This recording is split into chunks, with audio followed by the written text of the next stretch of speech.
Vous avez sans doute déjà entendu parler de la mécanique quantique et peut-être également du fameux chat de Schrödinger.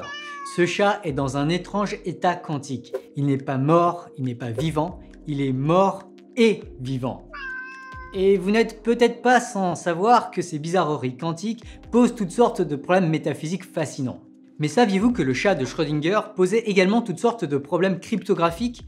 Oui, parce qu'en utilisant des étranges superpositions d'états quantiques, il est possible de concevoir des ordinateurs quantiques dont le fonctionnement radicalement différent permet de casser la cryptographie classique. Aujourd'hui, on parle de ce qui est peut-être la plus grande bizarrerie de la mécanique quantique, on parle d'algorithmique quantique.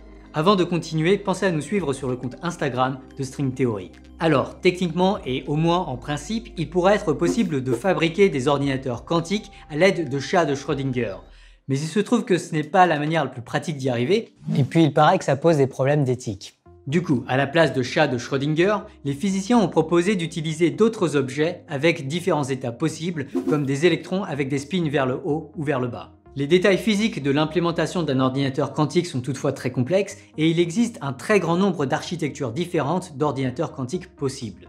Donc je vous propose d'oublier la physique pour aujourd'hui pour ne nous intéresser qu'à la partie algorithmique, un peu comme il est possible de raisonner sur les calculs que fait un ordinateur classique sans s'intéresser au fonctionnement physique de l'ordinateur. Et donc l'objet dont on cherche à déterminer l'état, on va juste l'appeler un qubit. Et on va supposer que ce qubit peut être dans un état parmi deux possibles, 0 ou 1. En fait, pas tout à fait. Comme le chat de Schrödinger, le qubit peut être à la fois 1 et 0. On dit qu'il peut être dans une superposition de 1 et 0. Et cette superposition peut être plus ou moins majoritairement 1. À chaque instant, le qubit sera dans l'une des superpositions imaginables. Ok, ça c'est le cas avec un seul qubit. Mais en fait, un ordinateur quantique avec un qubit, ça ne sert pas à grand chose. La magie des ordinateurs quantiques, c'est l'augmentation stupéfiante de leur performance à chaque fois qu'on leur ajoute un nouveau qubit. Surtout si on arrive à intriquer ce qubit avec tous les autres qubits de la machine. Concrètement, l'intrication entre qubits revient à rendre possible toutes les configurations des états des qubits de la machine. Au lieu d'une jauge par qubit, après intrication, on dispose d'une jauge par combinaison d'états des qubits. Ainsi, avant intrication entre 3 qubits, on a 3 jauges. Mais après intrication, vu qu'il y a 8 combinaisons possibles des états des qubits, on a désormais 8 jauges. Chaque combinaison est ce qu'on appelle un état quantique de la machine et on a ainsi une jauge par état quantique. Si jamais on avait 4 qubits après intrication, on aurait alors 16 états quantiques et donc 16 jauges. Avec 5 qubits et après intrication, on aurait 32 états quantiques, donc 32 jauges, et plus généralement, l'intrication de n qubits crée 2 puissance n jauges. Et ça, c'est vraiment monstrueux quand vous y pensez. Rendez-vous compte, à l'aide de seulement quelques centaines de qubits, on peut créer autant de jauges dans une machine quantique qu'il y a de particules dans l'univers. C'est complètement fou. Les machines quantiques permettent de concevoir et de manipuler des quantités cryptographiques de jauges. Alors dit comme ça a l'air cool et tout, mais il reste que manipuler des quantités cryptographiques de jauges, c'est loin d'être facile. Déjà quand on est dans un cockpit d'avion avec quelques centaines de boutons, on est un peu perdu. Là il faut bien se rendre compte qu'il y a plus de jauges que de particules dans l'univers. Et en fait, la plupart des manipulations imaginables de ces jauges ne seront pas possibles. Il y a même uniquement une poignée d'opérations possibles appelées opérations unitaires et mesure d'un qubit.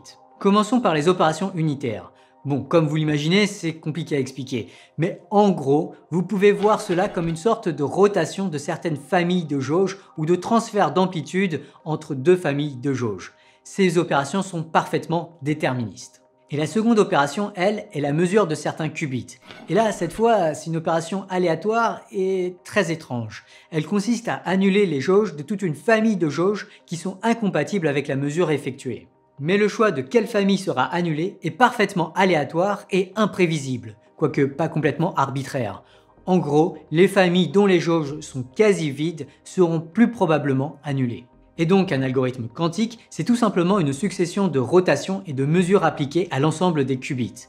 Comme vous l'imaginez, ce n'est pas évident de concevoir de bons algorithmes quantiques. Et en fait, d'une certaine manière, je pense qu'on peut dire qu'on est bien plus ignorant en algorithmique quantique qu'en conception d'ordinateurs quantiques. Alors que les premiers ordinateurs quantiques dignes de ce nom commencent à voir le jour, pour l'instant en tout cas, on ne sait pas vraiment ce qui pourra être fait avec. En particulier, aujourd'hui encore, il existe très peu de problèmes que l'on sait mieux résoudre avec un ordinateur quantique qu'avec un ordinateur classique.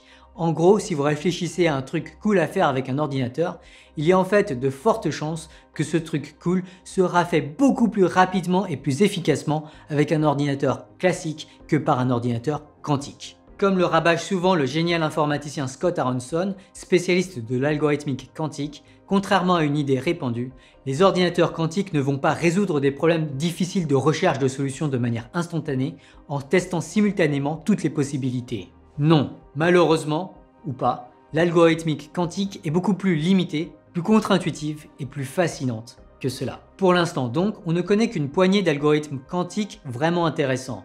Mais manque de bol pour la cryptographie, l'un de ces algorithmes quantiques, appelé algorithme de Shor, est un algorithme capable de casser la cryptographie classique ou du moins la cryptographie asymétrique utilisée aujourd'hui. Mais ça, on en parle la prochaine fois. D'ici là, pensez à liker et à partager cette vidéo et à vous abonner pour ne pas manquer le prochain épisode. Cette vidéo a été réalisée grâce au soutien de la faculté d'informatique et de communication de l'École polytechnique fédérale de Lausanne.